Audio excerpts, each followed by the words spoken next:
ஒரு விரல் புரட்சிக்கான தினம் இன்று. ஆம், இன்று எலெக்ஷன் டே. நீங்கள் யாருக்கு தெரியுமா ஓட்டு போடணும் அப்படின்னு சொல்கிறதுக்கான எந்த அருகதையும் உரிமையும் எனக்கு கிடையாது. ஆமாம், ஆனால் அந்த ஓட்டை போட வேண்டும் என்பது நமது ஜனநாயக கடமை. அப்பா, என்னோட ஒரு ஓட்டில் என்ன ஆக போகிறது அப்படின்னு நினச்சி விட்டுறாதீங்க. இந்திய வரலாற்றில் இது வரைக்கும் அட்லீஸ்ட் 2 வாட்டி ஒரே ஓட்டில் தோற்று போனவர்கள் இருக்கிறார்கள். ஒருத்தர் ராஜஸ்தானை சேர்ந்தவர், ஒருத்தர் கர்நாடகாவை சேர்ந்தவர்.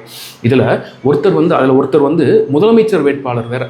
அந்த முதலமைச்சர் வேட்பாளர் ஒரே ஓட்டில் தோற்ற பிற்பாடு செக் பண்ணி பார்த்ததில் அவருடைய மனைவியும் அவருடைய பிள்ளைகளுமே அன்று ஓட்டு போட போகலை. அவங்க எலெக்ஷன் டே ஹாலிடேன்னு நினச்சி ஊர் சுத்த போயிட்டாங்க, டூர் போயிட்டாங்க. அப்போ யோசிச்சு பாருங்கள், நம்முடைய ஒரு ஓட்டுக்கும் மதிப்பு இருக்கிறது, நமது ஒரு ஓட்டுக்கும் மதிப்பு இருக்கிறது.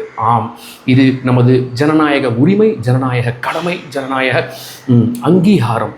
இதை விட்டு கொடுப்பது சரியல்ல, விட்டே கொடுக்கக்கூடாது. எப்படியும் போய் ஓட்டை போட்டுவிட்டு வாருங்கள். நிறைய ஹாலிடேஸ் வரப்போகிறது நமக்கு. மற்றொரு நாள் ஓய்வெடுத்துக் கொள்ளலாம். இன்று நமது ஜனநாயகத்தை வீழ விடாமல் காப்போம், வாக்களிப்போம்.